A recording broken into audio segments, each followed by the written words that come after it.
guys, welcome back to First and 10 over here on Clueless Gamers. I'm your host, Pete, joined in a second, as always, by my co host, Brian. Guys, welcome in. We were off last week, and we apologize for that. We had a little bit of late Halloween festivities going on, so that's why we missed last week. But we came out of it whole. We had a lot of fun, and now we're back to talk about some NFL games here, really from Week 9, and then we'll be doing our Week 10 picks. I'm sure if anyone wanted to talk some Week 8 games, we could always do that down below if there was anything of particular interest. Bri, as we get in here to Week 10 and even last week here in Week 9, there was a lot of lopsided games, a lot of spread, kind of point spreads all over the place. It's kind of that time of the year, right? We're getting the late buys that are going on for all these teams. Injuries are really mounting up, and we're seeing that effect in kind of the games in the terms of their quality and in terms of the betting spread. And last week, I feel like we had a lot of very interesting storylines just coming off of the trade deadline, which was obviously October 31st. It wasn't a super active trade deadline.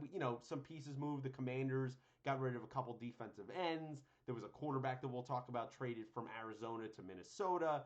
And other than that, there wasn't a lot of high-impact moves. Rasul Douglas gets moved to Buffalo. That was about it for the most part. And, Brian, I want to welcome you in. I mean, how are you doing, man? How are you feeling after last week, after the Halloween party and watching those Week 9 games? And how you been this week?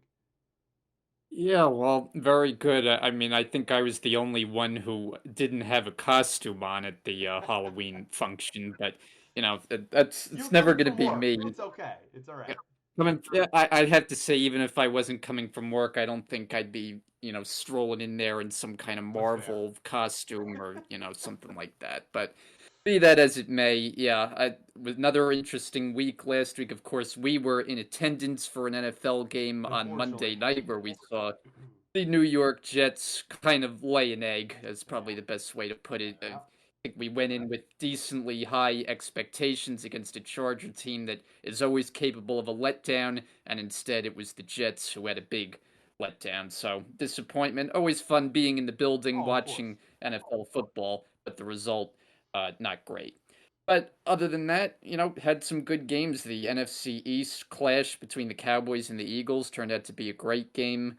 Bengals and Bills on Sunday night. So plenty of storylines to get to. I think since we last were on, we had a coach and GM fired from an Yes. organization, so we got to get into that and everything else going on around the league. Yeah, we kind of had the marquee matchup set up, as you mentioned, because you had them on all different slots, right? Like, at least going into the games. You had the early morning game over there in Frankfurt in Germany of the Dolphins and the Chiefs, right? Those were two 6-2 teams at the time coming in. Then you had the 1 o'clock window if you had the Seahawks and the Ravens, right? At that point, that was a marquee game. The 4 o'clock window had the Cowboys and Eagles, and then you had the Sunday night game of the Bengals and Bills. So every level kind of had this marquee game. Now, did some games kind of impress us more than others? Absolutely. I think it's kind of two one way and two the other. But we could talk about that as we get into it. Brian, I want to kick off here, and I feel like this is just a story that has to be dropped in here. Let's go to the game here of Minnesota, the Minnesota Vikings beating the Atlanta Falcons 31-28. A thrilling game, a great game, which you wouldn't expect to be. All of a sudden, Brian, we turned around here, and the Minnesota Vikings down their top, I would say the best wide receiver in football in Justin Jefferson. He's been out Mm-hmm. for a month now, right?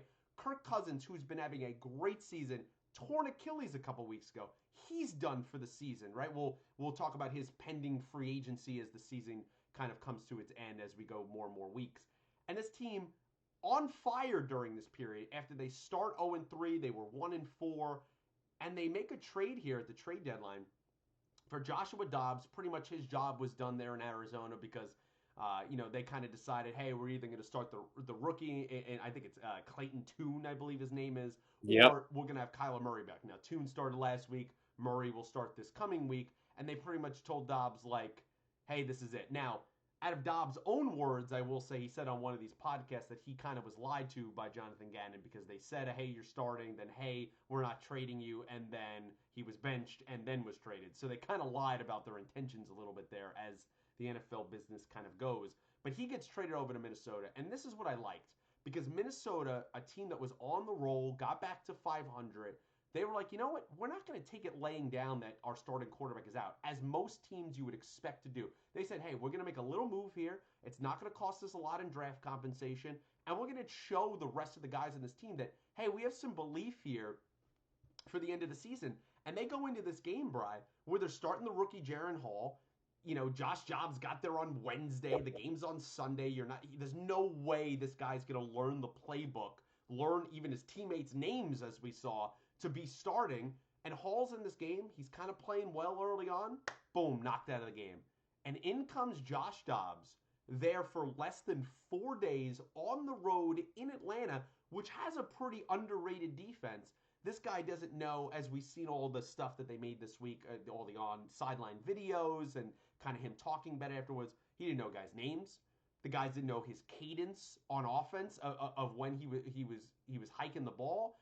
Nobody knew anything. You had Kevin O'Connell, the head coach and also the play caller, telling him his reads on the plays as he was going up to the line because he didn't know the playbook because he got there 3.5, 4 days before that. And yet he leads a comeback drive, Bry.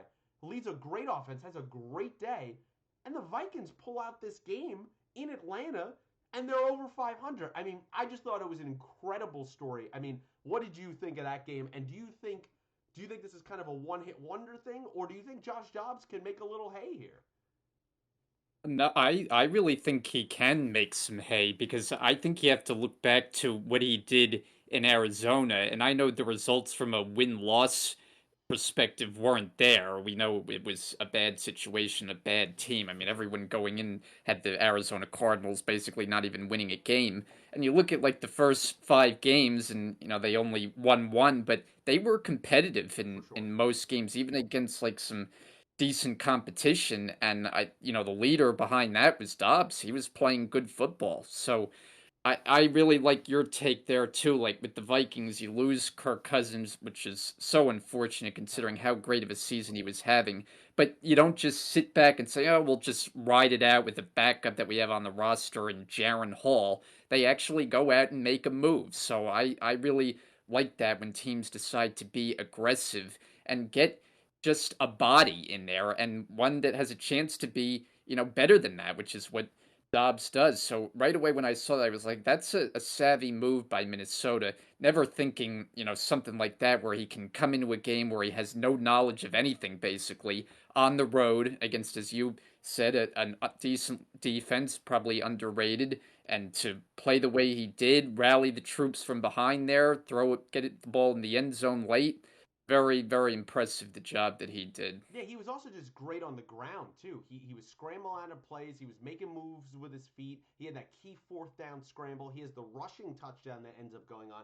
I was just thoroughly impressed how he played. He just command of the offense, even though he didn't even know the offense. Like it just felt natural. And all of those guys from Hawkinson had a big play where he just barreling over guys for a first down. Madison had a receiving touchdown. Like it felt like the guys rallied and came together because the front office showed there, hey, we're not giving up here. Like we want these guys to play hard. We have a shot at a wild card spot here. Hell, things break right. We still have to play Detroit twice. Maybe we go for the division. Like who says we can't?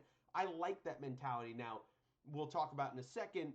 There's other teams in this league, particularly your New York Jets, that I would have liked to see do something like this when they lose their Hmm. QB to an Achilles injury. But I just wanted to give props to him. You have JJ probably not this week, but probably coming back maybe next week. He talked about wanting to be 100% healthy, but I think there's a real shot here. These Minnesota Vikings, who are playing some crazy good defense under Brian Flores, which is something we cannot say in the last 4 or 5 seasons. I think they're going to make some noise here come the wild card round as we end the season here in the NFC.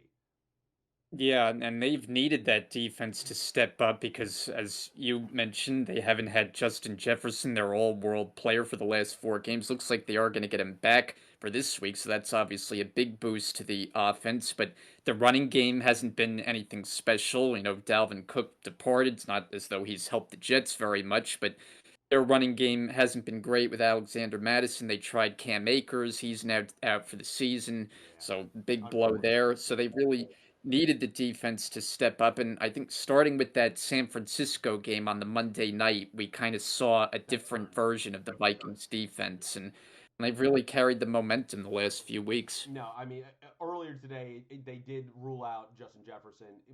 I'm thinking next week, but we'll have to see how that goes. But the Cam Akers thing, that's a great point. I mean, just as a Rams fan, obviously, you know, him trying to get kind of a new start to his career. He had this Achilles injury, about 2.5 years ago. At the time, and still to this point, he came back quicker than anyone I could remember. In about 5 months, he came back for the playoffs when in that season in training camp when he went down, which I thought was insane. And now on his other leg to tear his Achilles as well. Absolutely heartbreaking. I really feel for him. I don't know what his kind of comeback story is going to be because as a running back, two Achilles injuries, one on either foot. That's going to be tough. But I'm wishing him the best. But even with all of these things going on, I just have to be impressed by the Minnesota Vikings. I think they deserve their flowers, and I'm really it's one of these feel good stories where I'm rooting for Josh Dobbs. I want to see him succeed, and I think it'd be a lot of fun. And hey, 5-4, we know kind of what the NFC is like. There's kind of a top end of two or three teams, and then there's really everything else, and anyone can claim those spots. And I think the Vikings have a good shot as any to gain one of those three wild card spots. But I want to cut over to another game because I think it's important to talk about because we want to talk about QB performances in Week 9. Let's go over to the Tampa Bay Houston Texans game, okay?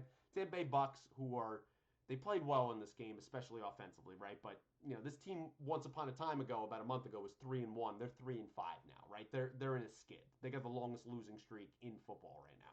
They go into Houston, and I think a lot of people were this was kind of 50-50, right? It's like, I could see the Texans winning, but Tampa's got all these playmakers. Do I really trust Houston? Is this the same old Texans? All this stuff.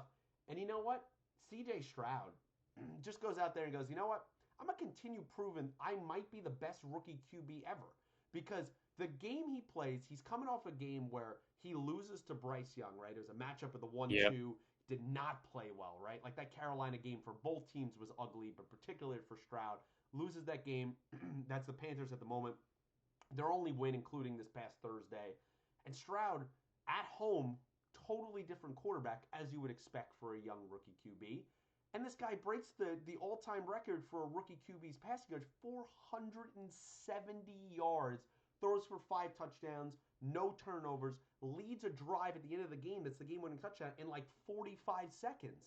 I mean, what an incredible game start to finish. Baker played great in this game as well. The Houston's facing all this kind of adversity. They've been shuffling offensive line all year. Their kicker in Fairbairn gets hurt in this game. They're bringing in a backup running back to kick field Yep. goals. I mean, Yep. crazy. They had all the reason that it could be like, wasn't Houston's day. And C.J. Stroud overcame that all with what I would regard as some nice players offensively, but there's no stars. There's no Kelce's here or Jamar Chases or something like that. He's making Noah Brown and Dalton kind of all former Cowboy send-offs. He's making them into borderline Pro Bowl players. No even Robert Woods in this game. He was out. And I just thought the connection he shows with his guys, this Tank Dell kid is really turning heads, I think. I love what's going on in Houston right now, Bri. And this was one of the best games I could remember of this year. What'd you think of this one? Yeah, I do too. I remember calling the Texans, I think, on our last podcast, the most improved team in football. And then, of course, it was after that that they go and lose to Carolina, so I Yeah. didn't look so good then. But then they have a game like this, and it really makes you believe because when you have the quarterback, you are really so much further as a franchise. And it seems now that they have an answer there and an answer at head coach. But I think you hit the nail on the head that it's not like, he's throwing to big time receivers. It's not like he has Andre Johnson in his prime, the No. old Texan who was No, so no. great for so many years. Noah Brown, we saw for the Cowboys be like a number 3 wide receiver. They go and get Dalton Schultz, another former Cowboy, and he just had a huge game Huge in game. this game. But I think also impressive, you look at, the numbers, the 470 yards and 5 touchdowns, breaking the record for a rookie previously that was set by Andrew Luck. But he does all of that with absolutely no support of a running game. I mean, their Yep. leading rusher in this game had 26 yards on Yeah. 13 Singletary. carries. Yeah. Yep. That makes it all the more impressive that he was able to put up those kind of numbers. And the Bucks, they're nothing to write home of. Typically, we think offensively, it's if anything defense where you think of the Bucks and they've got some playmakers on that For side of the sure. ball, and Stroud is just going through the defense like they're standing still. So, I mean, what a performance for a rookie. I mean, if it were, you know, Drew Brees, that's a big game. Right. So for a rookie, it's unbelievable to put up numbers like that, and clearly the Texans have something going forward. There's no question. Yeah, no Damian Pierce in this game. I mean, a young, running back there that I really, really like. And I mean, of course, he throws for 470 yards, right? So you would kind of expect this. But still, these stats are crazy to read, right? Here's a receiving core: Noah Brown, 6 catches, 153 and a touchdown. Schultz had 10 catches for 130 and a touchdown. Tank Dell, 6 catches, 114 for 2 touchdowns. Anytime you could turn around and three different pass catchers have over 100 yards, you know that offense exploded that day. And you know what? They got some other players here. You got John Michie the third. You got Nico Collins. Like there's guys here that I kind of and that's without Woods and Pierce. Where I'm like, there's kind of a nucleus here that I really liked. And I remember when we were doing kind of our preseason picks, I said, hey, I like this team. I like this team under D'Amico Ryans. I like what they did in the offseason. I still didn't expect this. And what he is doing, so you know who was up there in the rookie QB passing numbers that I actually forgot about? Mark Bolger, former Ram from Mm, 2006. sure. I believe he might have been the Yeah. previous record holder. So, like, that was, I was very shocked by that. And for Stroud to come out and play this game, Baker played well as well, and kind of, his situation told it all. It kind of became a little viral this week. I don't know if you saw it.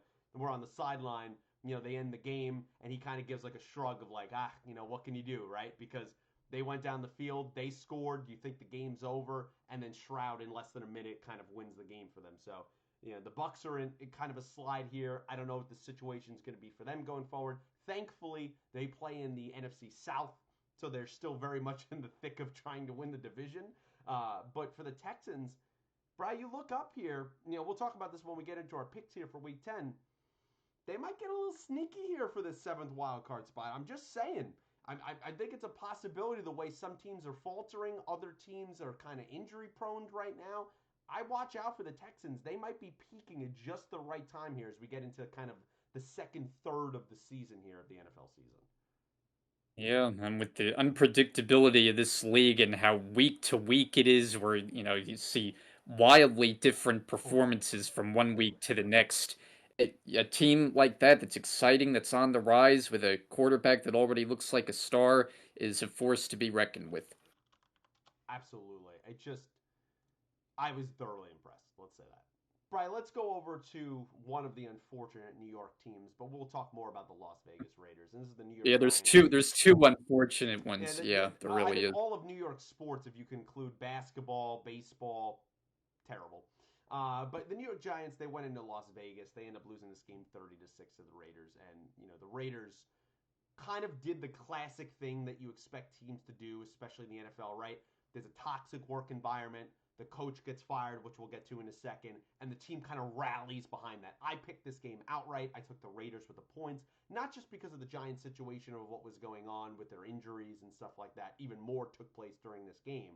But that's what NFL teams do, right? What they kind of just have these breakout games when they feel like they're freed from a bad environment, or the previous week they get embarrassed, blown out by 40. Well, the next week you expect them, they're going to win. They're going to come out with a fire because they don't want to be embarrassed again.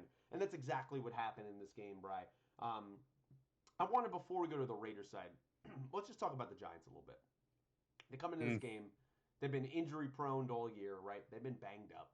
The team is also massively underperformed, right? I was not high on them going into the season, but still didn't expect it to be this bad. You come into this game, and Evan Neal and Daniel Jones, the right tackle and the quarterback, respectively, were injured. This is their first games back. Well, Neal goes out with another injury in this game, and Daniel Jones, coming off of some back and neck issues, I believe he missed about 3 games or so. He comes back and unfortunately kind of moves the wrong way in the pocket, kind of avoiding a pass rusher, and tears his ACL. And now he is out for the season, and now the Giants are in a limbo. This year is lost, right? That's been over.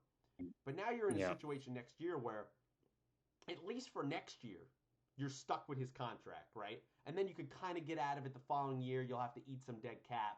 So it's not a terribly structured contract. It's not like a Watson situation or something like that, but it's still not great. And now, Brian, to me, I think it's all but confirmed. We seen Tyrod Taylor a couple weeks ago. He got knocked out. We don't know when he's going to come back. Tommy DeVito is coming in. He's starting again this week. I have no faith in him whatsoever. I don't care if the nice reports of him as the young Italian boy who still lives with his parents and his mother takes care of him. He's not Right. he's not taking care of it on the NFL field. Let's just be honest. And you go into this, and I feel bad for Daniel Jones. He really seems like a good guy, right? Like he's got a perfect mentality and mindset for the New York media. He fits there. He's very. I think one of the reasons why he got drafted. He's very Eli-esque, right? Like he He fits that is. mold. Yeah.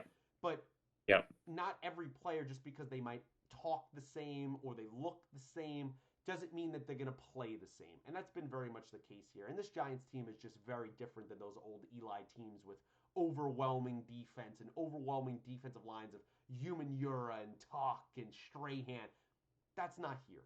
Okay, we seen Williams get traded out the door there at the deadline, and now we have a situation where who's left here? Tommy DeVito he's finished this game, and he's going to be starting this week. Daniel Jones' future very much up in the air. The Giants are going to be a top 5 pick, I'd say, almost assuredly. And now you'll hear the rumblings already. I won't be the only person to ask this. Well, I feel like it's almost a guarantee, right? You got to take a quarterback, right? Like it kind of feels like that. Like you don't want to pick this high again, and we could talk about that more as the season progresses. But I did want to mention it here.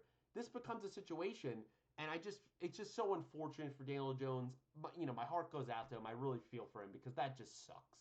It's just like you come back from injury. He seems like a good guy, and this possibly might be the way his Giants career ends. It's just all in all for a Giants team that surprised last year, won a playoff game, have the reigning coach of the year in Brian Daboll, and it's just been an absolutely abysmal season there for the G-men. Brian, what'd you take on the Giants side of it from this game, and going forward? Yeah, I mean, it's all just gone completely sour for this entire organization after all the good feelings and the good karma through last season, starting with week 1 where they pulled that game out of the fire in Tennessee, went for the 2-point conversion, and that really set them on a path where they just believed Yeah, game in, game out that season that they were going to pull out close games, and they were able to time and time again. But this year, just right from the get go, they're moving the ball on that opening drive against the Cowboys, and then block field goal, return for a touchdown, and that's it. They literally have not recovered from it's that like the season very ended right play. there. It really does. And now, you have to wonder. Now there may not have been too many takers for a guy like Saquon Barkley, but I have to wonder, like, what's even the point of having him on the roster I right agree. now? I I agree. mean, you're in a position where you're not winning. Running back is not a position that is of significant value right now. If you could turn that into, something substantial draft wise, they definitely should have explored it. Now, maybe they did, and there just weren't any takers, but it's just kind of an unfortunate situation. I agree with you. I think they're going to look at a future quarterback because I think this season told you Daniel Jones has a certain level, a certain upside, and a ceiling is the word that I was looking for, and it's not going to be beyond that. And this year was just a total disaster. We know the offensive line was a total mess, and that obviously accounts for a lot of problems. But you can't look at this year and say Daniel Jones is going to be capable of being the quarterback for the long term. It just wasn't good enough this year. And in this game last week, even before the knee went out, he just didn't look right. At the start of that game, he looked uneasy. It just nothing flowed well, and then it all crashed and burned with the ACL. So yeah, I mean they're really in a tough spot. They've got basically no quarterback. I mean they're going to Dallas this week where they're I think like a 16 or 17 point Last underdog, time I checked, it which was 17 and a half.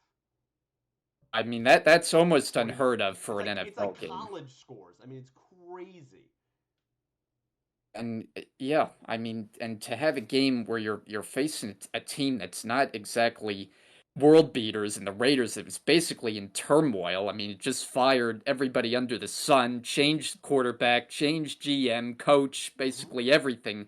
and clearly that lit a fire under them because they went out and had their best game of the season. And the Giants, yeah, I all you can say is it's just been a lost year. Yeah, I just I don't want to pile on Daniel Jones in a tough moment, but I still want to speak logically about the situation.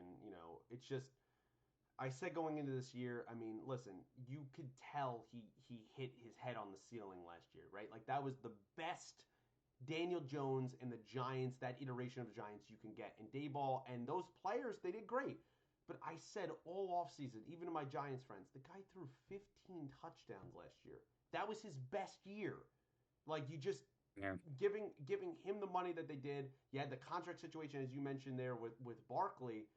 I find it hard to believe that teams wouldn't have traded for him. You're telling me you couldn't have gotten a third round pick for him this past trade deadline? I feel like you could have. And a lot of these surging playoff teams with injuries in their backfield, they would have taken him. I mean, he had a good game here. 16. Ravens. Yeah, exactly. Yeah. 16 carries. He had 90 yards in this game. Like, he still has some juice there. You're going to be facing the Barkley question again this coming off season. I don't get it. Switch over though. Let's go to the Raiders side of it, right? Dave Ziegler and Josh McDaniels, the GM and the head coach, respectively, get relieved of their duties. They become the first casualties of this 2023 NFL season. They've been fired, that they are gone in these two prominent positions. McDaniels, his second stint as a head coach in this league, kind of ends basically almost eerily the same way as it did in its fellow AFC West counterpart there in Denver.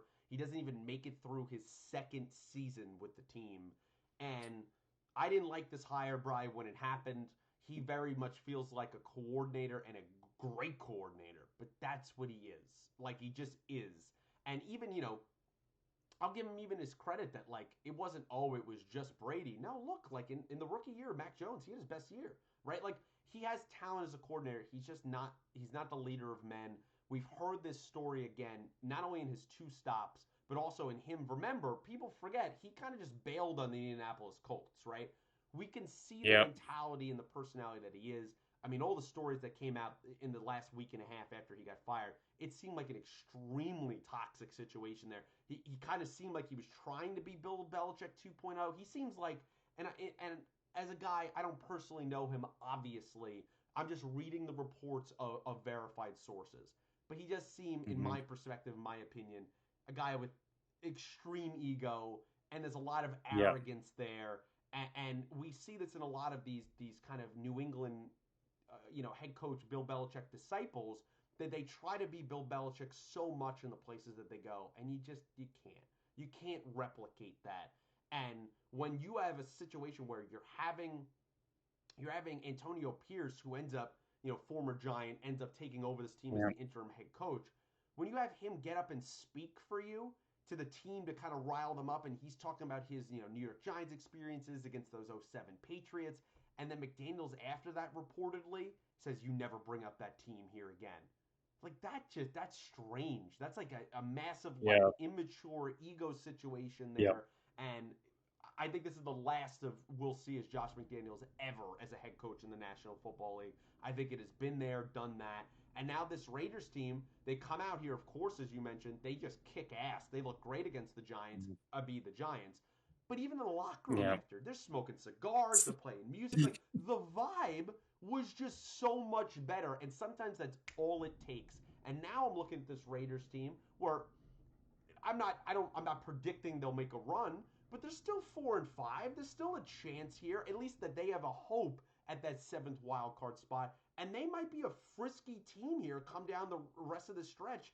And Mark Davis, the owner of the Raiders, said he's going to kind of give Pierce a runway here and see if he can earn this job as a permanent full-time position. So, Brian, what do you think about the situation going on at Las Vegas? This is one of these franchises that constant turmoil, constant changeover. And what do you think about the firing of McDaniels and Ziegler?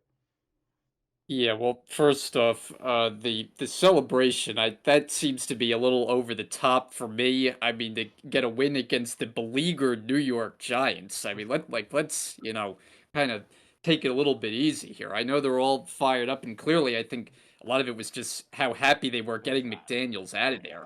I mean, you could see like, Devontae Adams was one who was pretty vocal, like, change was pretty necessary here, and No, I think a lot of that too was driven that Devonte Adams is a star player, and for a couple of weeks he wasn't getting the football, Nothing. and so it seemed like there was more of a concerted effort to get him involved in this game. They just looked a lot more crisp. I mean, I don't really know what this team is capable of doing with Aiden O'Connell at quarterback. I mean, maybe they We'll can find out. be decent. Yeah, give teams a run for their money. They got to get the running game going. I mean, Josh Jacobs has not followed up his great season with a great year this year. It's not. But I definitely think the timing of the firings was well done by the Raiders because it was clear this team wasn't going They were anywhere dead in the with water. that regime. And it's not like they fired him where it was too late, where the team was already dead and buried. It was kind of right on the borderline. They're 3-5, but we don't believe we're going anywhere. It's too many lackluster performances. Seems like, the team is not happy with the job McDaniels is doing. Let's pull the plug right here. We got some kind of soft games on the schedule. Giants coming up, the Jets after that, which, not as soft as the Giants, but winnable games, For especially sure. being at home. And so they make the move there. They get one big win under their belts. We'll see how they do with this game that's Sunday night. Jets Raiders, not exactly a great Sunday night game, We've been but having some rough times with some primetime games lately. we'll see how it plays out. But I definitely think it was time for change there. Was I a little bit surprised when I saw it at like 1 o'clock in the morning that one night before I went to bed and I see Adam Schefter's tweet and I'm thinking, wow, no, I didn't see it coming. But when you think about the whole picture, yeah, it really made sense for the organization, and I think they're going to be a lot better off. Yeah, I woke up the next morning and I was just like, oh damn, I guess that happened. And I was watching stuff on it, and their schedule coming up, it's not easy, right? Like they got to play the Chiefs twice, they're playing the Dolphins, like it's gonna be tough to win a lot of those games in there. But still, just the energy to be different. Where I feel like at least players like Aiden O'Connell, because of course they sat Jimmy Garoppolo, right, which I think was needed. You needed to bench him. What a terrible contract that was that they gave him. But Mm, you need to figure out these younger players and what you got there and where you need to move forward. I think that's absolutely necessary. It was the perfect time for this to happen. And yeah, we'll have to see what happens to people like McDaniels in the next coming year. Do they get a coordinator shot again? Are they out for a year or two? Do they go to college? Doubtful for him. What ends up happening there?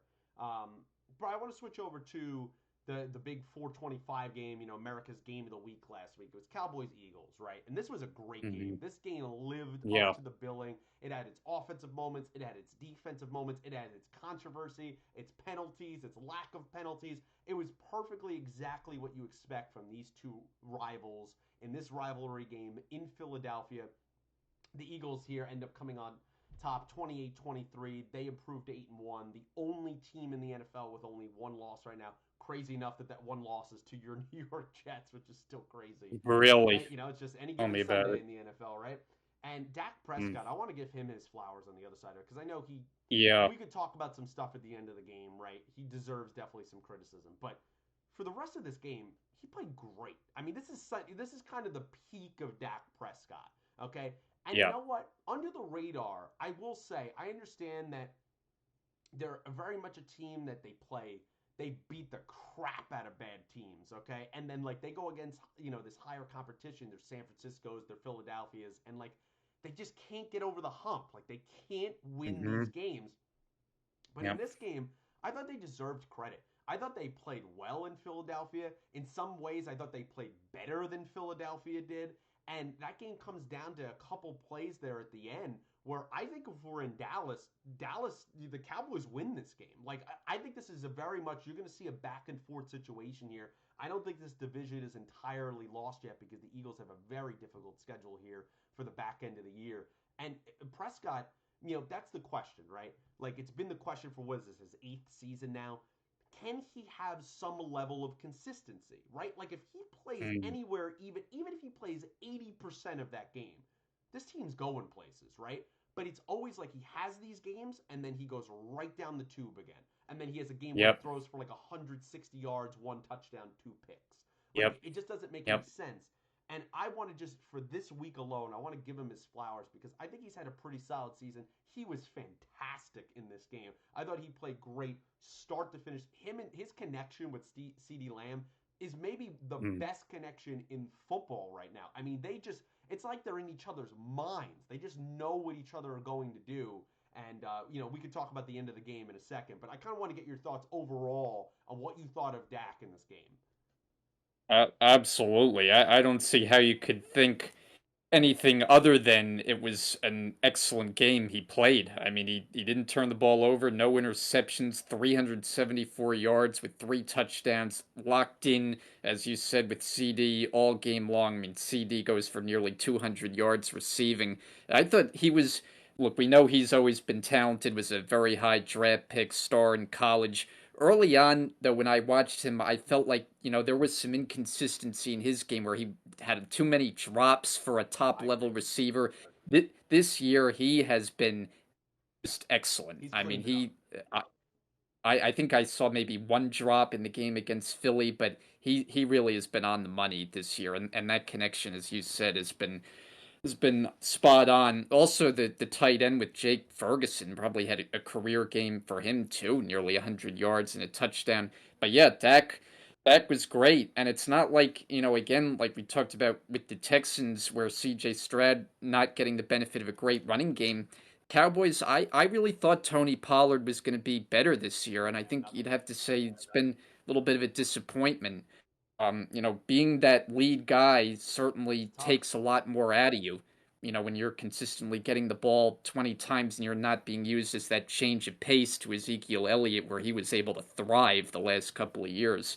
But yeah, I mean, from Dak's standpoint, there was nothing negative about this game. I mean, the Eagles' defense, I feel like, has been a little more forgiving as far as their pass defense Their compared to pass last defense year. has been terrible. Let's just call it what it is. It's Yeah. been awful.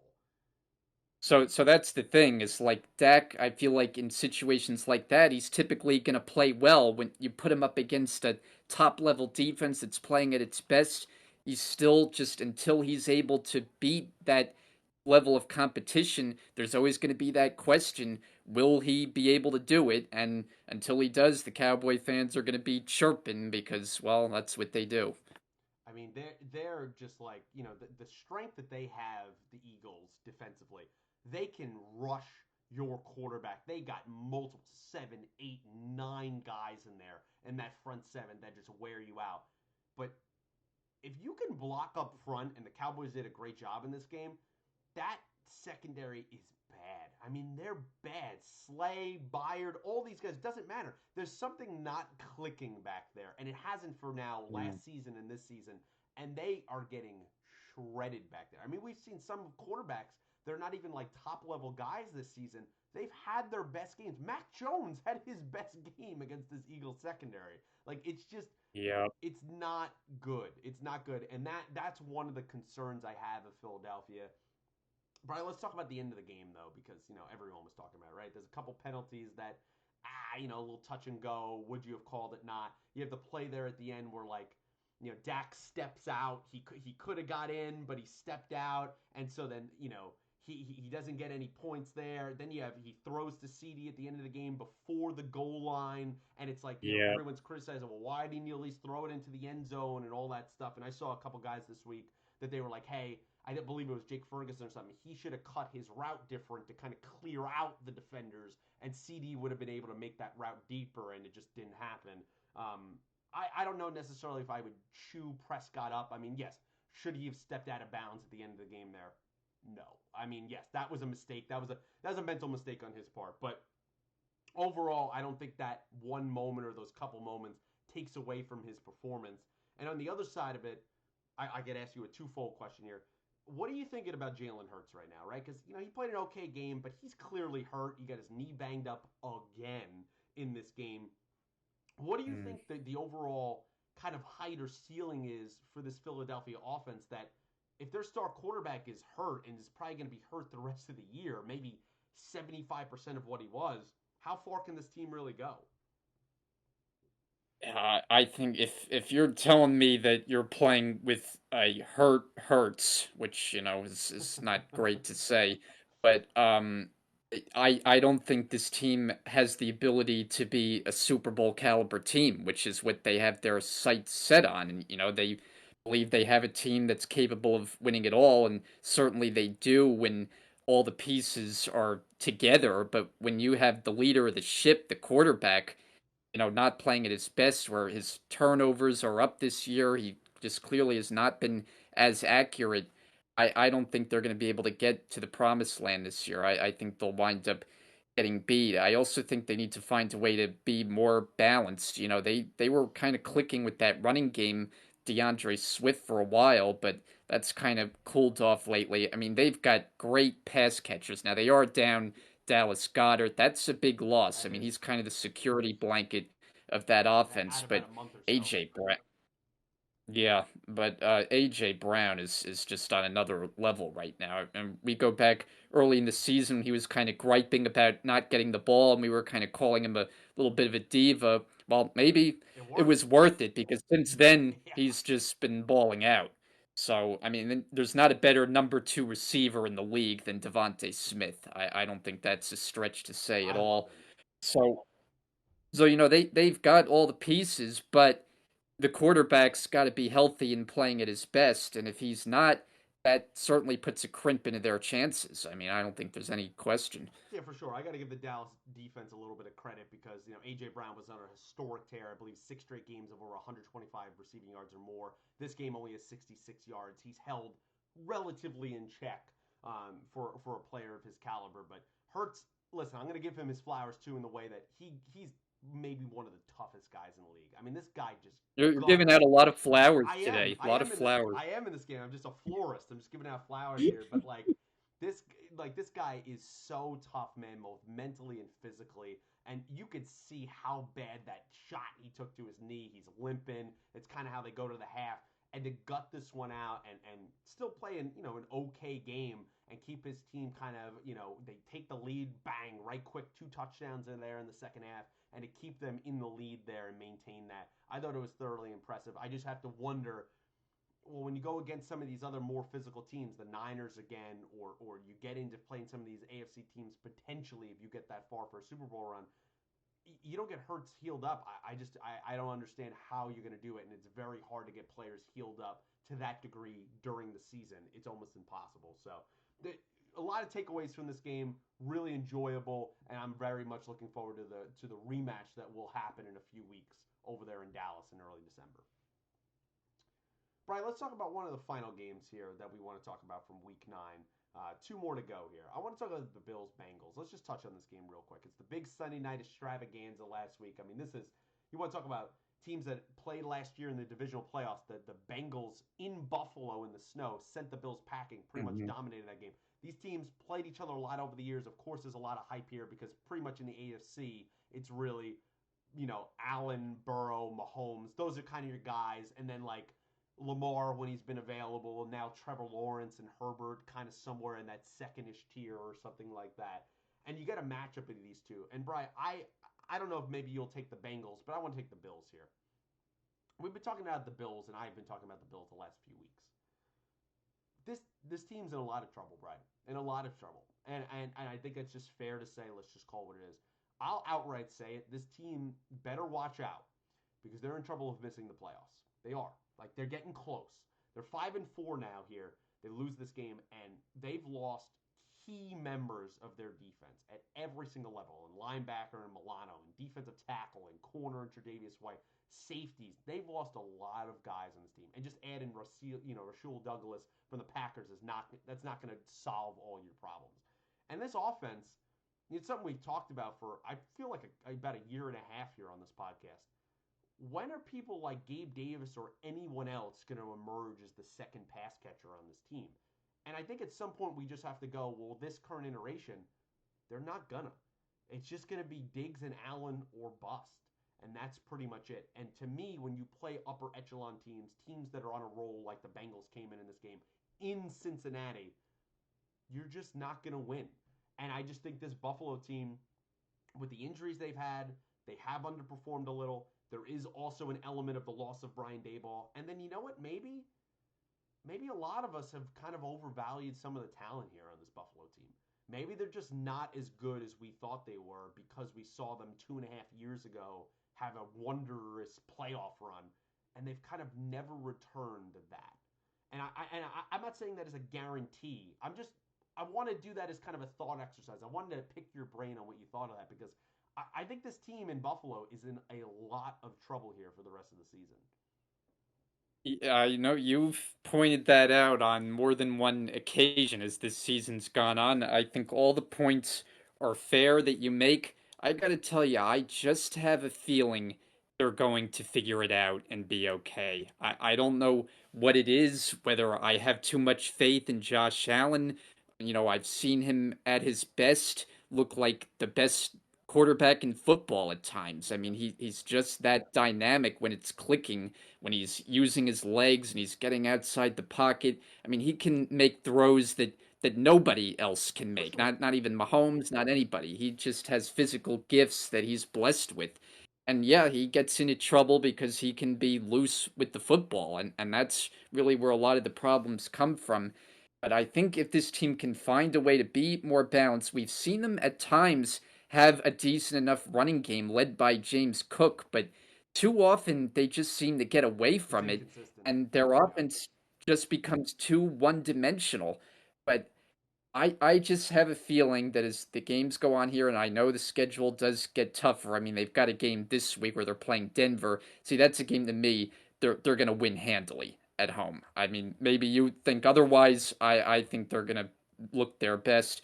And see, I see a game like when they go to Dallas, I see them being able to win that game because that's the classic kind of Cowboys letdown that you get late in the season. So that's just kind of an example. But my overall point is I just see them being able to figure it out here, get Allen playing at his best, get the running game going, find another option in the passing game. I mean, at times we've seen Gabe Davis step up and have good games. Not on Sunday. I mean, he was a zero, not even on the Nothing. sheet with a reception.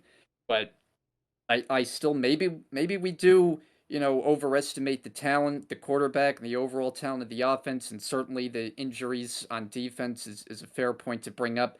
I just have a feeling they're going to be okay and they're going to figure it out and eventually look their best again. No, but I think that's a fair point. I could definitely see that happening, but I just say that I think we should watch out for this because I could see this thing going sideways, and Sean McDermott might lose his job over this. I'm just saying. I've been saying that for a couple weeks, and I mean, let's look at their upcoming schedule. I think we can talk about the Denver game. I think that's going to be a little bit frisky of a game. It's not going to be as much of a blowout as you think it is. The Jets, who Allen has historically not played well against. Then you go into Philly, a bye, come play Kansas City in Kansas City. Dallas, I still think is going to be a tough game. Play at the Chargers, who might be fighting for their playoff lives there in Week 16. The Patriots, they pretty much dominate. That's not going to be an issue. And then you play the Dolphins end of the season. I mean, that's not an easy Yeah, it's schedule. tough. So It's tough. that's No, what I'm you're saying right. is I think there is reason. I'm not saying. You know what I am saying? I'm gonna own it. I'm hitting the panic button. Like I am worried if I'm a Buffalo Bills fan. I am smashing like the old Staples button back in the day. I'm changing those words to instead of that was easy to panic. And I am panicking if I'm the Buffalo Bills. This is not good, and this is going south very fast. I think we need to keep an eye on it because we're talking about one of the, in my opinion, and many people's opinions, and your opinion as well, one of the perennial talents of the quarterback position in the NFL. They're squandering this right now, and I think it's going to lead to massive coaching changes here come this offense this season, this offseason. But I do want to switch. I did want to give one thing. Dalton Kincaid, really liked him coming out of the draft. He Yeah. seems to be coming on the last 2 or 3 weeks. Let's switch over to the other side. Yeah. I want to ask Mm. you one question. Is Joe Burrow back? Is he? Oh, he's back. He's back, He is baby. back. Early in the season, I don't want to say that we buried this team, but I think rightfully so. Yeah, We were very concerned we with were. their start, but I think we're going to have to come out of that and say this just might be a team that every year is going to start slow for whatever reason. I mean, this year, clearly it was because their star quarterback was hampered by injury. It just seemed like there was like that one week where magically he was better. And then, I they have went no and idea played what happened. Arizona. He looked at his best, and the offense has been clicking ever since. This defense, which I'm sure you're going to bring up because they deserve, They to get a deserve run it. for their money. The defensive coordinators are local guys from Staten Island. I think Lou Anarumo has really done a terrific job there.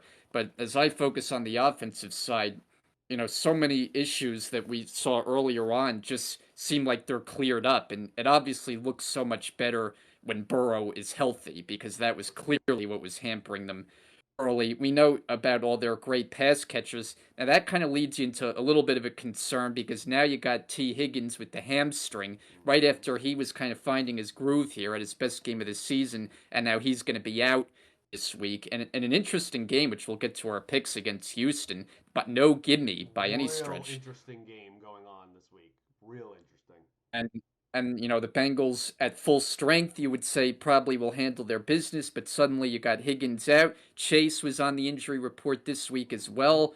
So you wonder, can they put up another good performance? But right now, what a world of difference. And you ask the question, is Burrow back? I mean, there's nobody who could possibly say no. He just looks like the best version of himself right now, and when that's the case, this team, has Super Bowl possibilities in their For future. sure. I think Joe Shiesty is back, as they call him. Joe Cool. I mean, he's the guy is just carving up defenses, man. He looks great, and football is better off when guys like him are healthy and are playing at this level. And you were right. You read my mind there. For the past couple seasons, I want Lou Anarumo. This defense is so underrated. They do not get the credit they deserve. They got a lot of crap this offseason, Brian. They're like, oh, they lost all these guys, especially in the back end. I mean, oh my God, what are we gonna do? And you know what? These guys just come out here and ball. Okay? And this front line here is great, man. I love the guys they have up here. I love Logan Wilson in the middle. I love Trey Hendrickson. When they got him from New Orleans, I was like, what a pickup this is. I love the guys, even on the back end, Cam Taylor, Britt, all these guys that play back there, and your Mike Hiltons, who is so underrated. I love this freaking defense. I think they are so underrated. Nobody talks about them, and I get it because you have probably the number two quarterback in football on the other side of the ball, right? And you got Higgins and Chase and Mixon and even Tyler Boyd and all these things. But this defense, you want to talk about giving out flowers? They deserve their flowers too, Brian. They are so. I mean, they won that game basically against Seattle, and they played a great game here against Josh Allen. They deserve it. They have kept this team afloat even when Burrow was struggling. They won that game against us, the Rams, when Burrow was terrible. That defense Right. won that game on Monday night. They deserve the credit for keeping this team afloat when they had an awful September. And I just want to give them their shout out because I love those guys over there. I love what they're doing. Yeah, yeah, and that Seattle game, that's kind of the game that I point to too, because at that point they had started to turn things around. They were playing better, but that Seattle game at home wasn't a great game for the offense, and that defense got after Geno Smith and iced that game late by with a couple of sacks, turning him over. It's definitely for real, and you're right. They don't get credit. They don't necessarily have a lot of household names that casual football fans really point to and know, the names inside and out on that defense, but it's just a bunch of workman-like players who get the job done. They're great. I love the way they've drafted over there. I mean, that Seattle game, I think it was two drives at the end of the game that Geno had it inside their 30-yard line with just a touchdown to win the game. And I mentioned this before, and they shut them out. To me, I Mhm. understand Cincinnati is historically a cheaper organization. They're going to have a whole thing with Chase and Higgins coming this offseason. I would pay top coordinator money to keep Lou Anarumo in this building because he's going to get some head coaching calls. Keep this man in the building if I'm Cincinnati. If you want to keep a sustained run here against teams like Kansas City, you keep this man in the building. They deserve all the praise in the world, and so does he. Brian, unfortunately, let's go to our final game of week 9 before our picks. And we're only doing this game because we happen to attend it. And every time we attend games, we usually like to give some kind of shout out and talk about the game. We went this past Monday to the Los Angeles Chargers visiting the New York Jets. There's a lot of hype coming in this game. Of course, the Chargers ended up knocking off the Jets 27-6 on Monday Night Football. We stayed up very late. I was late waking up for work the next day. I wish I wasn't because this game was, it's fun hanging out with you guys, but man, this was tough to watch. And we saw the hype. Yeah. People on the podcast, that watch, some of them at least, they know about Dylan, of course, and he's a huge Jets fan. You're a huge Jets fan. There's a lot of hype going into this. I mean, we felt the energy in the stadium. Dill, remember, he was like, "Oh, this is the most important Jet game in like 8 years," right? Like, Right. you had a game going into on a Monday night. Buffalo had lost, Miami had lost, New England had lost, and you literally, if you won this game, would have leapfrogged via tiebreaker the Buffalo Bills. You would have been in second place, one game out of the division there against Miami. I mean, you would have jumped into the sixth spot in the playoff picture if you won this game. And not only you guys lost this game, but I won't even say obliterate because I don't think the Chargers offense even played that well. You just No. offensively were horrific. I mean, that's one of the worst Yeah. games. I don't care what Robert Saleh said after the game. Oh, that's nowhere near Zach's worst game of his career. Okay, Yeah. first of all, if you really feel like that, and there is some numbers to back that up, that's a serious problem, okay? And the other side of it is like when I'm sitting there in the stands and a couple of the guys that were with us as well, and we can predict and call the type of plays that are coming, and we're just Joe Schmoes in the stands, that means that Nathaniel Hackett over there as offensive coordinator is so uncreative, is so predictable. You don't think professional defenses and Brandon Staley over there running that defense knows what's coming as well, and that's what leads a team to get 6 points and just get sacked 8 times and look terrible. I mean, as the resident Jets fan here on this podcast, I imagine that was difficult. I know it was difficult for you, but I mean, how are you coming out of that feelings wise after that performance? Oh, not great. I mean, and you were doing your best Tony Romo impersonation there by predicting the plays before they happened. So props to you for that. But I guess it was easy with the way the Jets were calling the game. I mean, it was a total no show, and to me, the air came out of the balloon on the punt return That touchdown was awful. because this Jet team doesn't feel like a team that when it gets behind, even 7 points with the way the offense is going, that it's going to be able to get back into the game. That's And bad. it started with so much promise because the defense on that first drive forces a 3-and-out. The Chargers looked listless. The crowd's into it at that point. And then to get that punt return so soon after, it really just deflated the whole team, the whole building. And the Jets were never able to do anything of note on offense. And anytime they did, they would just shoot themselves in the foot with a fumble or a penalty. I mean, every time they had a good play, it was like, get the ball at Brees Hall for a nice gain. Oh, we got an illegal block in the back on Garrett Wilson. Killer play. And you got Zach Wilson fumbling the Yep. ball, and you got Garrett Wilson fumbling the ball, and it just added up to just not good. And a shame because the defense, all things considered, held its Played own well. and more. I Yeah. mean, Justin Herbert, you look at his numbers, they were nothing to Bad. write home about. Yeah. He held to under 150 yards passing. They basically gift wrapped, a couple of touchdowns to the offense by turning the ball over. So, yeah, I mean, look, it just wasn't good, but you'd have to say even though we didn't expect it, you can always expect these kind of performances because the Jets just seem to be prone to them, especially when they have the quarterback situation that they do right now. And I know that there's just not a lot of options they can turn to. If you put in Tim Boyle, you're probably not going anywhere either. Trevor Simeon, the same.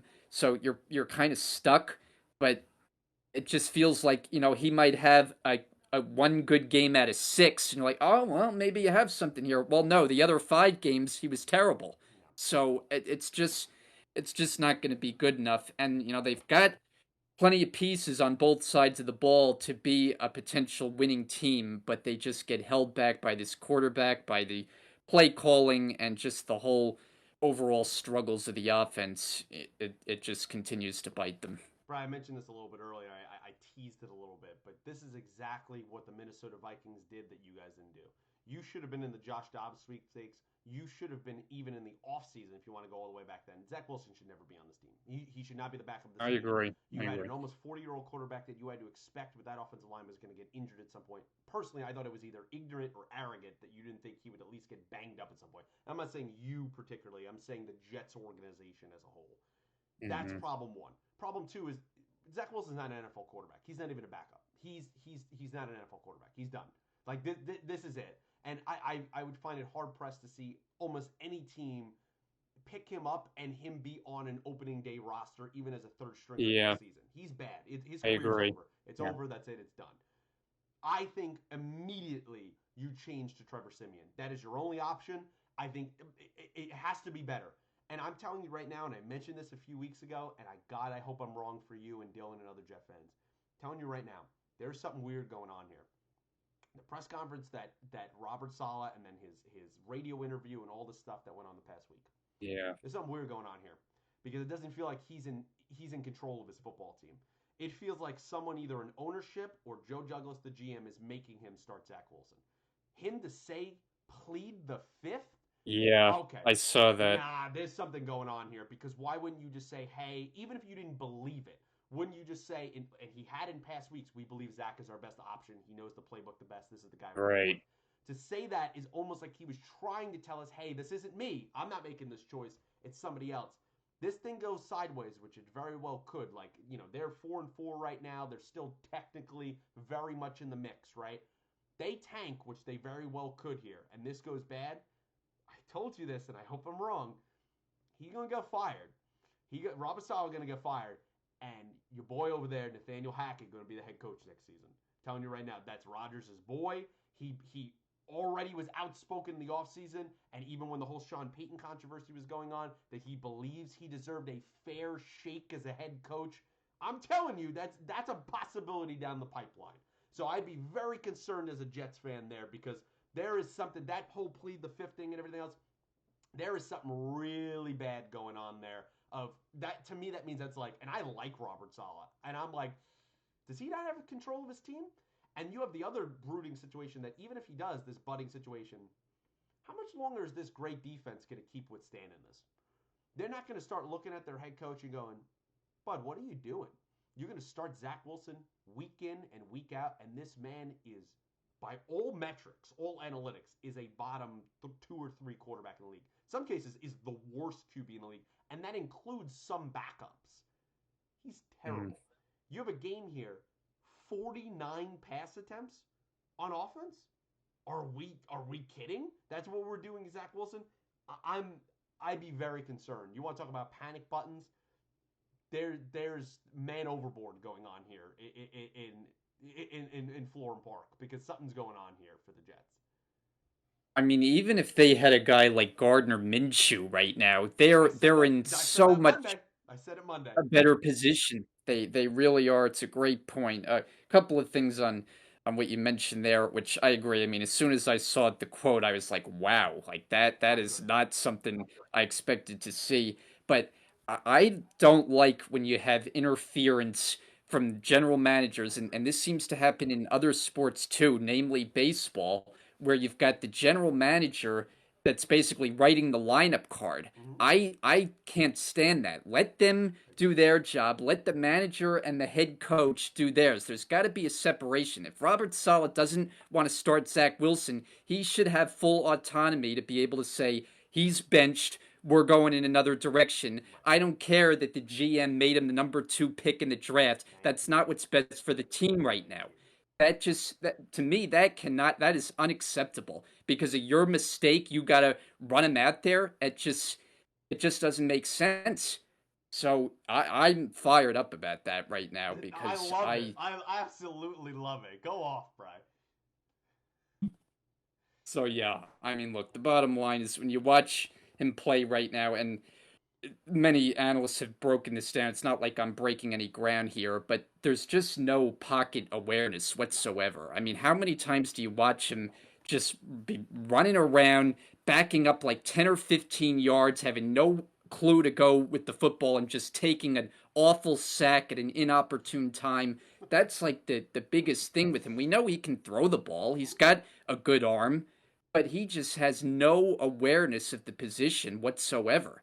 I mean, like we saw it up close and personal. Like every time he's in the pocket and he's running around, you're like cringing watching him. It's like what is he gonna do with the ball to mess it up?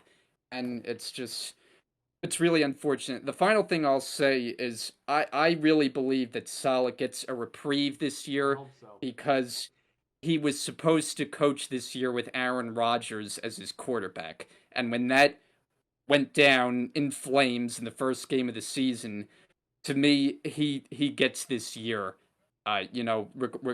However it finishes out, I'm not firing him. If I mean, I guess maybe the exception is they lost every game the rest of the way, which I don't think is going to happen. I think they're going to win their share of games, and I think he deserves to get a crack with Rodgers. I'm not thinking about a possibility of him getting fired and Nathaniel Hackett. I mean, to me, that is a disaster. We saw what he was in Denver. That cannot happen. So I'm riding it out with Salah, and I believe he gets next year because he was supposed to be able to coach Rodgers this year, and what a difference we're seeing. No, I agree with you, and I want him to get a chance. I'm just saying that disconnection there, after, especially after he said that, I don't know if that might be either it's Douglas or the owner Johnson.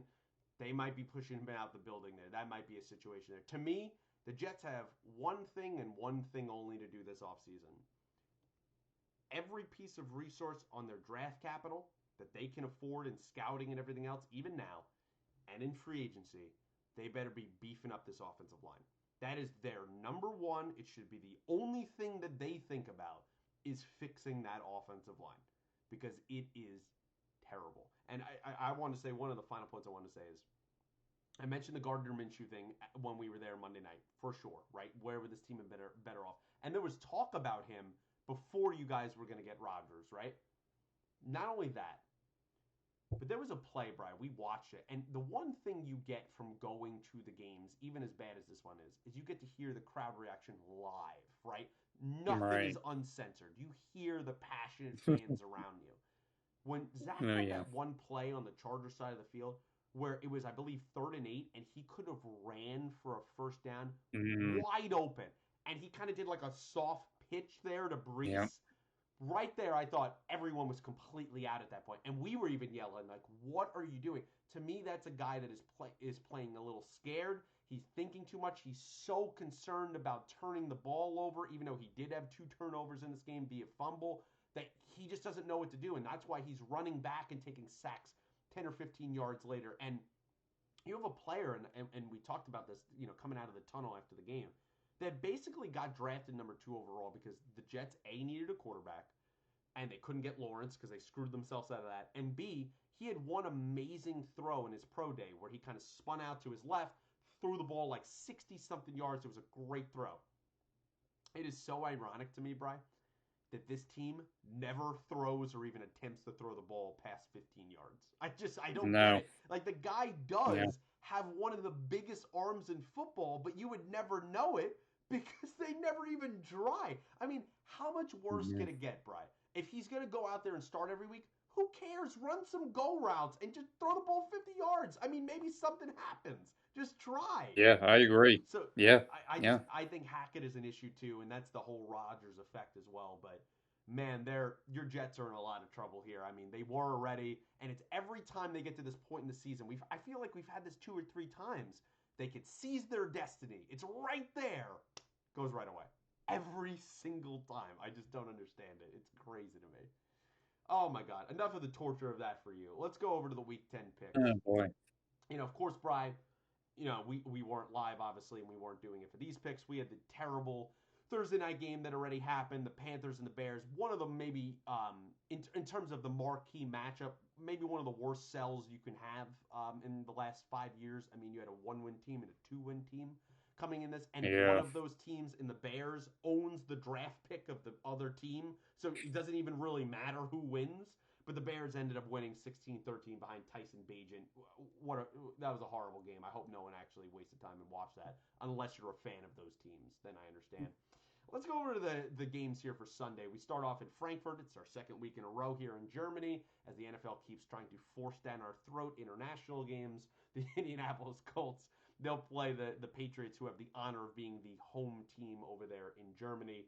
I'm kind of back and forth in this game because I could see the Patriots winning, who do play somewhat well internationally, but I think the Colts are just overall a better team. I think Gardner Minshew, who has thrown some turnovers here, thrown some picks in the last few weeks, I think he gets back on track. I think the Patriots are a mess. They left J.C. Jackson at home. He's going through stuff again, late to team meetings and all this stuff. The offense still looks really, really bad outside of a couple games, which are actually coincidentally games that the Patriots won. I think the Colts get back on track, get to 500. They're going to win this game in Germany. Yeah, I'm going Colts too. How about their defense last week? The game against Carolina, they got two pick Right. sixes of Bryce Young. So, yeah, I think the pieces are there in place. Patriots played a competitive game last week against Washington, came out on the short side, but it seems like all anyone's talking about on the Patriots side is what is the future of Bill Belichick? Is he going to retire? Is he going to be fired and go somewhere else? I mean, it really Is he going to is be? an open Is he question. going to be seen on more Ring door cams in the Boston area? Did you see that this week? I mean, who knows what's going on here? Maybe I've also heard that like supposedly TV covets him as well, which is a little hard to believe on, some of the times you see his personality on display in press settings. But hey, maybe certainly has an amazing football mind. Maybe that translates well. We'll see. I mean, I agree with you. I think the Patriots are a mess right now, and the Colts should be able to handle their business here. Also, shout out Kenny Moore, the cornerback there in Indianapolis. What a fantastic All Pro level season he's having. The 1 o'clock games start with the Cleveland Browns going to Baltimore. This is a marquee matchup in the AFC North. Yeah, Everybody has at least 5 wins. Who knows what's going to happen here? In this game, I'm kind of back and forth as well on this game because like the Ravens have played a couple of impressive games against the NFC, but these AFC matchups are brutal. They're down and dirty, and I'm like, which way do I want to go here? I'm gonna still pick yeah, Baltimore. If I was picking the spread, I would definitely side with the Cleveland side of it. I'm taking Baltimore just because I don't believe in Deshaun Watson. I just have not liked how he has played this season. I don't even think he's played semi-average. And this defense, I think this is going to be a massive defense. This is one of the two best defenses in football. It's going to be a massive defensive battle. Do not be surprised if this is a way better version of the Thursday night game of a 16-13 kind of affair. But I think Lamar and the Ravens, I know historically they're not great against the spread when they're favorites and against AFC North opponents and blah, blah, blah, blah, blah. I think the Ravens, straight up, they will win this game. yeah. The first matchup of the season between these two, the Ravens handled Cleveland easily. The Mm-hmm. game at Cleveland, I have a feeling this is going to be a lot closer. So, to use an old loudmouth expression, we're sharing a brain here because I'm taking the Ravens to win, but I get the idea this is going to be a much more slug it out, not a game where the Ravens are going to be clicking on offense. A couple of these games that the Ravens have played, I did not foresee, like the blowout wins against Detroit and last week against Seattle. Yeah, I mean, they killing just teams. destroyed them, Yeah. right? And it's not even like you looked at the numbers and it was like, wow, Lamar really lit it up. They just kind of it was really the That defense defense and is offense getting otherworldly. put in good position. Yeah, yeah, their defense is really playing at a high level, as is Cleveland's. So yeah, I think this is a close, low-scoring game, but the Ravens find a way. It's so sad for the Browns because it's like, man, if you could just get 75% of what Watson used to be in Houston, this team could be great. And it doesn't seem like it's Yeah. ever going to happen. The Texans, and we hinted at this game earlier, go into Cincinnati. Cincinnati down T. Higgins, probably Hmm. without Jamar Chase. He's going to be a game time decision with his back injury. Brian, I think this is a sneaky game.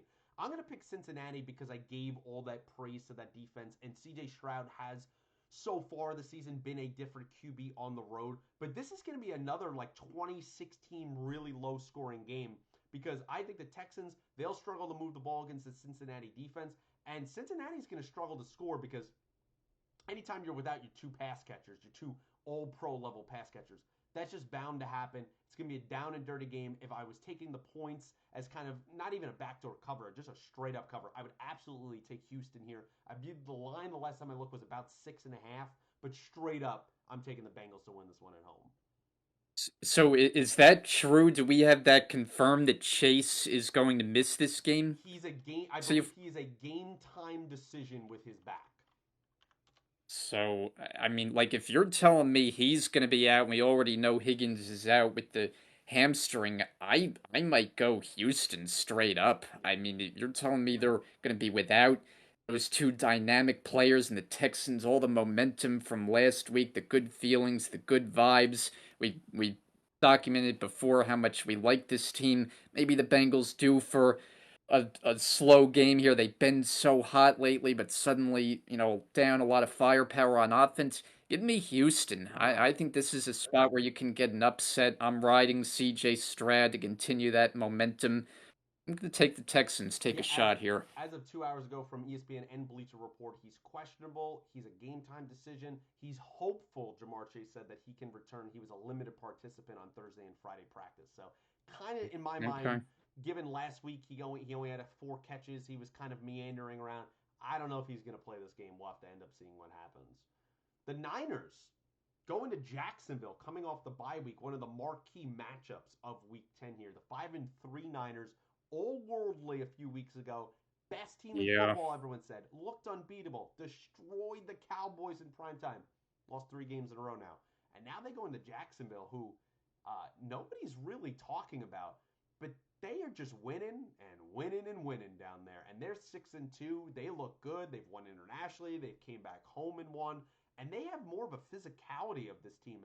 Particularly their defense has really surprised me. Shout out former Ram Darius Williams at cornerback. I think he's been playing great. Josh Allen has looked great up front. I really have liked this Jacksonville team. And the Niners, they get Debo back, it seems like this week, but it doesn't. We're very unsure. Game time decision of Trent Williams, their left tackle, is going to play. He's dealing with an ankle injury and also, as Kyle Shanahan said, other issues. So we'll leave that as an open-ended situation there. Give me the Jags to win this game. I think the Niners are in a little bit of trouble. Do I think they'll be better with Debo back? Sure. If this game's in San Francisco, I take the Niners. But on the road in Jacksonville, a little muggy, maybe a little rainy down there. The Jags, very underrated. I don't think a lot of people are picking them to win this game. I think they're going to come out surprised. It's going to be a close game, but I think the Jags are going to win this game. Yeah, well, I'll tell you, a lot of people might not be picking the Jags, but two people on this podcast, they're going with the Jags. I'm taking Jacksonville. The way the 49ers were playing before the bye week, it was concerning. And I did not see it coming at all. I mean, I just felt like this was a team that was absolutely clicking on all cylinders. I thought they were going to ride their way right to the Super Bowl. And as you know, they were my Super Bowl pick when we started the Many show for people. this season. But then suddenly, there was a kind of a regression to the mean, I guess, for Brock Purdy. Suddenly, people aren't talking about him in the MVP race, which that was, a little too far Ridiculous. anyway. Christian McCaffrey, continues to be great. I mean, it's a touchdown every week, most of the time, too. I feel like he'll probably get in the end zone again, but I see the Niners having a tough time here in Jacksonville. Close game, but we're in agreement. I'm taking Trevor Lawrence and company. Yeah, and it's been an underrated thing with all the attention that Brock Purdy and the offense has got with the injuries and such. That defense has been relatively healthy, Bry. They've not been that great. They've definitely underperformed in past years. That's something to keep an eye on. Bry, we look up and it's the New Orleans Saints going to the Minnesota Vikings, and somehow, after all the turmoil that both of these teams have been in, they're somehow both 5-4, and they're in kind of division Yeah. contention in their respective division for the title there. A very interesting game. Josh Dobbs, Derek Carr, what's going on here? Michael Thomas of New Orleans just got arrested. Is he playing this week? I mean, who knows? I have no idea what's going on here. It's a very odd game. It's a go either way game. But you know what? Give me Josh Dobbs and the Vikings to ride this wave here. I believe that they're going to win this game. This New Orleans defense that's been pretty good this season, historically in the past, has a great pass rush. Has not been that great this season. And I think the Vikings and Josh Dobbs, with another week or so there to acclimate to the offense, to learn his teammates' names, I think they're going to win this game. It's going to be a close game, but give me the Vikings to win this one. Yeah, I think right now, if you were to go to the 32 teams and say, what is kind of the weirdest team in football? I don't necessarily know how you quantify weird, but I'm going to give that award to the Saints. This Okay. team on a week to week basis, you just don't know what you're getting. I mean, they're down at different points on their home field against the Bears last week. It was kind of a shootout there for a while, unexpected. But it can be like 36 nothing on the road. They can be In New losing at England. home. Like, Yeah. right. Like, you just don't know what you're getting. And the Vikings, all the signs are there that they have really turned this thing around. I'm taking Minnesota at home as well. I think this is always a tough place to play. Dobbs has a better grasp of the playbook now. I would feel even better if Justin Jefferson was back. And I thought, considering he came off the IR list, that he was going to be back, but it sounds like it's another week away. Still got other pass catchers. TJ Hawkinson has been great at tight end. started to use Madison even in the passing game last week. So I think he's got enough weapons around him, and I think the Vikings find a way to continue the winning ways here at home. It just makes me depressed that Kirk Cousins, for the first time in his career, has a major injury and he can't be a part of this. It's really unfortunate. And just, yeah, I don't know what's going on in New Orleans. You have the Michael Thomas thing. You know, Chris Olave just got arrested a couple weeks ago, and obviously he's played since. I have no idea what the hell's Yeah. going on down there. I mean, I did. It all adds up to the weird Yeah, category, right? I think Dennis Allen's gonna be on his way out after the season. The Packers play the Steelers and might be one of the more boring games here of Week 10. These are two offenses that are, I guess the best way to describe them is listless. I mean, they're just bad. They're boring to watch. I think it's a weird situation there, even though the Steelers are winning and they're not playing great offensively. Why is George Pickens being a diva and is like talking about free me on Instagram? Is like, what are we doing? Like, what's going? Just you're winning, man. You could be on a 1-8 team. Like, get it together. I just don't know what's going on there, and it seems like this. It's always Steelers teams always create and find great wide receivers, but they always become divas. I just don't You're understand. right. I have no idea what happens there. Antonio Brown, Santonio Holmes, the list Juju goes on. Smith-Schuster, remember the TikToks? I have no idea what's going on there. But I have no respect for this Packers team, and this is coming as someone that the Packers beat the Rams last week. I picked the Packers Yeah. to be a fringe, maybe possible 7th seed playoff team. They have been downright awful. Jordan Love has been awful. Everyone on that whole offensive defense is just massively underperformed. Give me the Steelers in a real ugly game here. I don't trust Kenny Pickett at all, but give me the Steelers to win this game surely off defense. Yeah, right. I mean, that's what you take here is the Steelers' defense led by T.J. Watt because there's no confidence in either offense here. I wasn't really drinking the Packers' Kool-Aid before the season as many were, and then when it started, it was like, oh, maybe they've got something here in Jordan Love. He was looking good early on, but since it's just been a total lost cause, No. I think the Steelers win at home. You know, George Pickens I have in fantasy, so I know that he had one game with 2 catches for Me -1 too. on that Yeah, that Thursday hurt. nighter. That hurt. So it was after that that all the chirping started from him with social media and all that. We know he's a talented player and he's had some Very. good games. He should get the ball. It's not like, they've got a bevy of, skill position players around the quarterback. But yeah, I think the Steelers at home will be able to take care of the Packers, who, there's little to no confidence in at this point. Right. Also, be fair. George Pickens had a touchdown catch in that said Thursday night game, That's and he right. had like Foot was out 16. of He had bounds. like 16 miles to get his second foot down. And he couldn't do it. I mean, I thought Yeah. that was Yeah. insane. But who am I? I'm just a person on the internet. So who knows? The final 1 o'clock game here is the Tennessee Titans going into Tampa Bay. It's kind of a 2, 3, and 5 teams. I'm more interested in A, how long does Baker keep his job?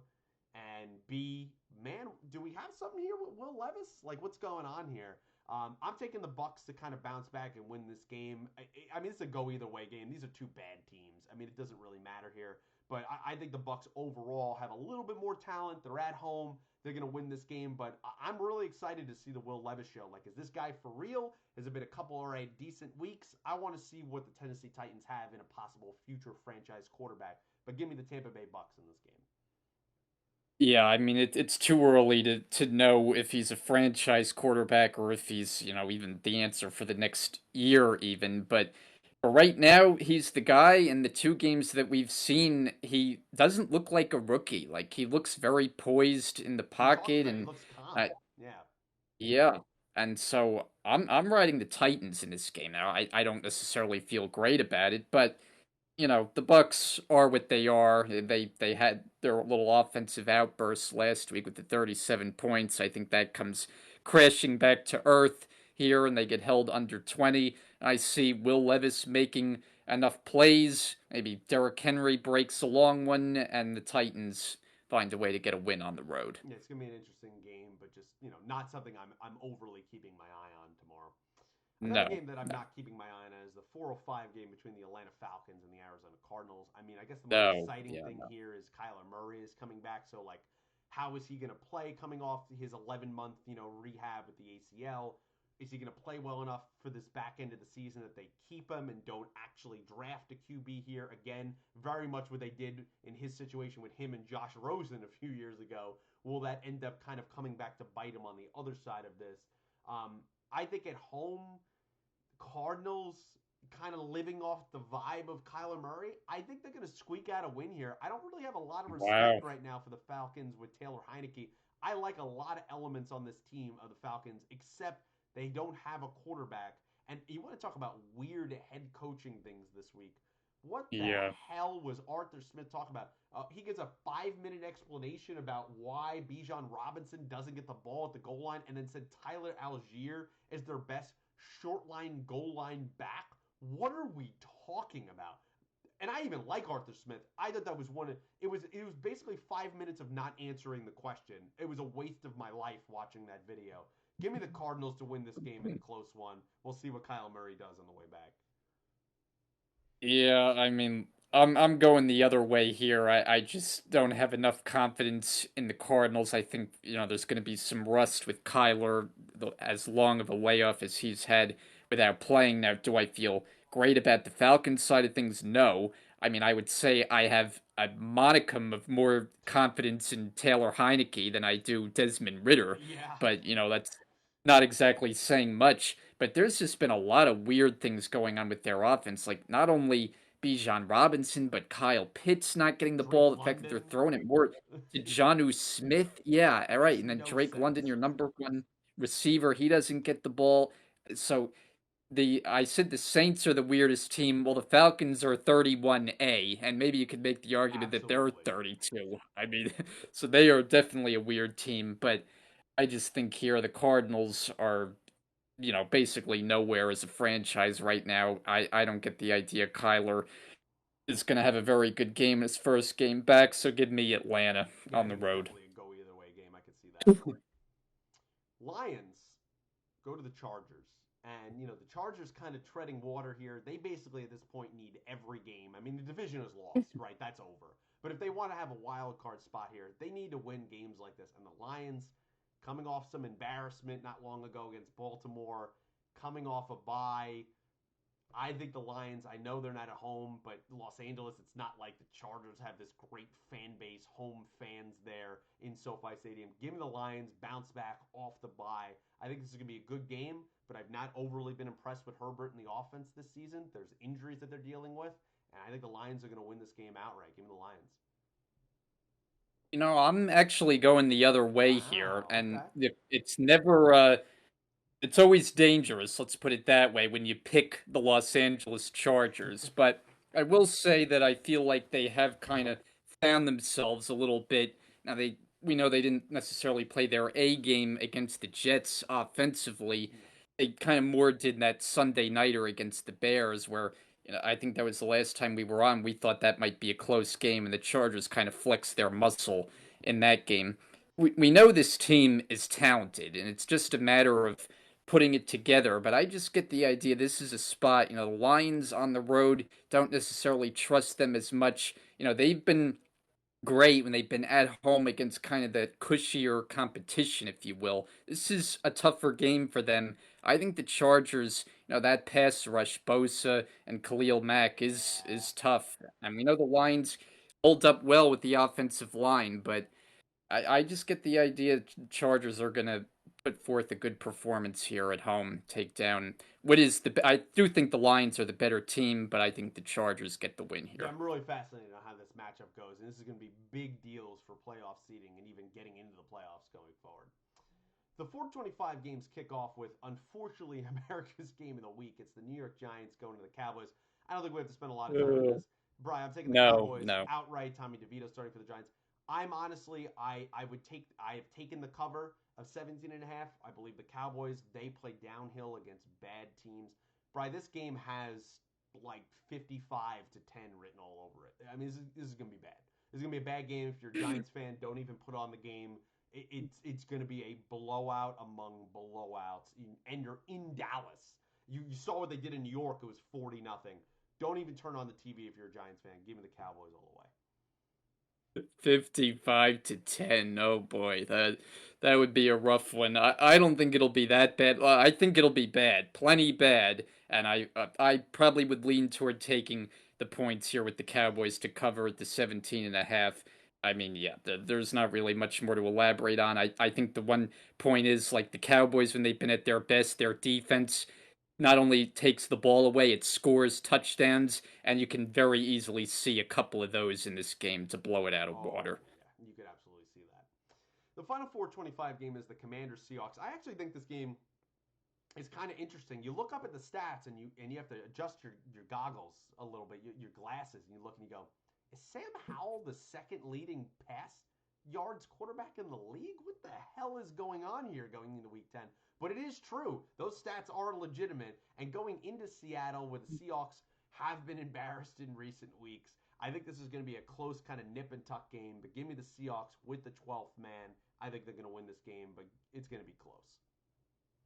Yeah, Seattle hasn't been at their best here the last few games. I mean, of course, last week just demolished at the hands of the Ravens, but overall, like the offense, I think we had higher hopes for. Geno Smith really seemed to turn a corner last year. Hasn't been He's a regressed. great year for him this year. Yeah, he clearly has. So I'm with you. Like I think this game's going to be decently close. I don't know that I would say that Seahawks cover the 6 points, but I think they find a way to win a close game at home. That home field advantage, it means a Big time. lot, as we know. Oh yeah.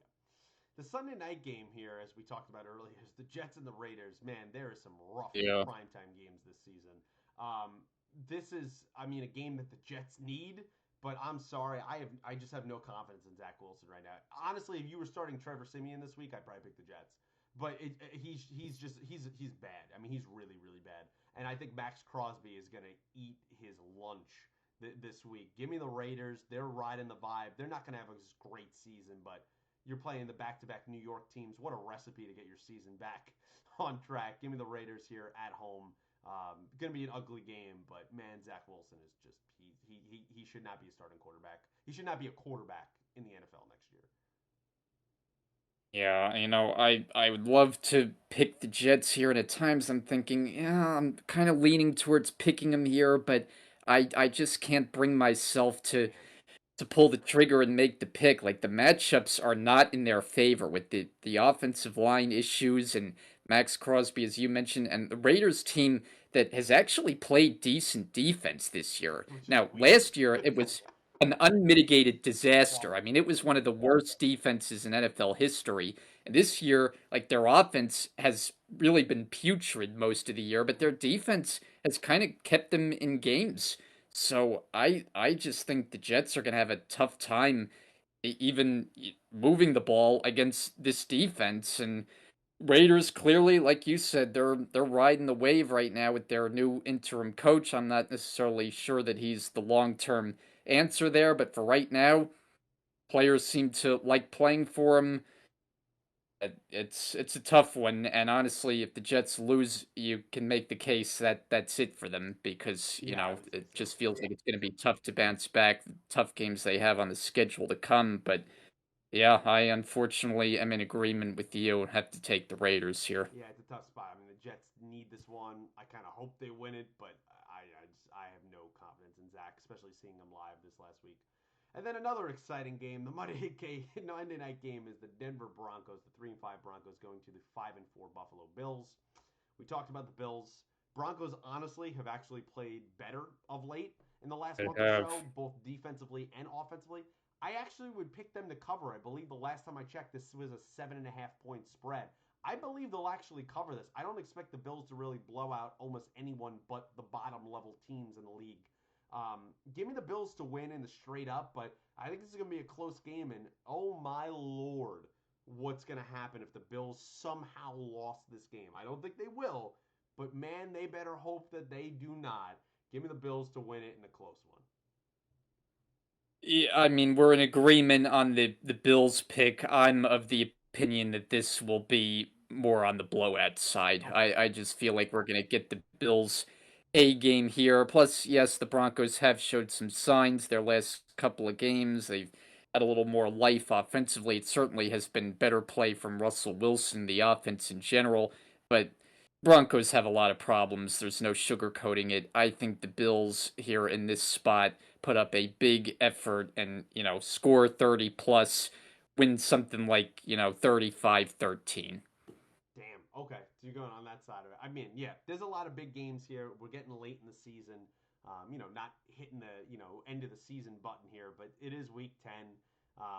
We need to start seeing, I think we know for the most part who these teams are, and now we're just kind of trying to figure out the last couple wild card teams in the playoff seedings.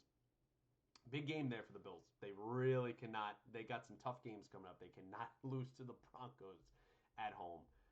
I did want to say before we ended the show on a little bit of a more somber note this today that came out here, kind of middle afternoon Saturday. Former first rounder DJ Hayden, he was a cornerback in the league. He unfortunately passed away today in a car accident. It was kind of a pile up there. I believe it was in Houston on early Saturday morning. So I actually remember when he got drafted in the league, and I just wanted to, unfortunately, just say a piece on that in the somber news of that. Of course, it's always unfortunate when you lose someone too young, and it's more high profile, obviously, when they're in the league and they are former first round picks. But yeah, really unfortunate thing, and I just kind of wanted to not end the show without saying that.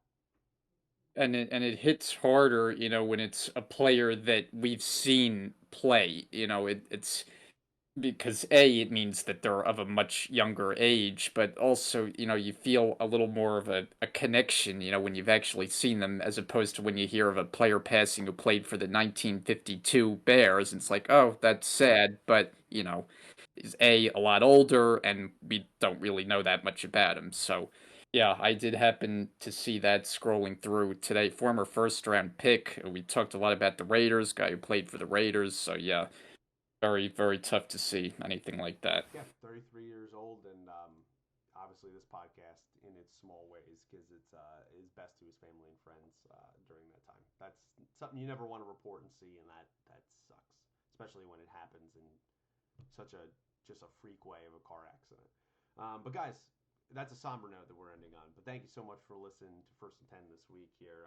Week 9 we wrapped up. We talked some Week 10 picks. A lot of big games as we talked about. A lot of interesting matchups here. And, hey, we're in the season, as we already saw with Josh McDaniels, of possible head coaching firings and kind of shakeups there. So you always have to keep your eye on that as we go into the kind of second third of the season. Bri, before we get out of here, any other final thoughts you have for this week? Anything you want to promote for the lovely people if they've stayed this long on the podcast?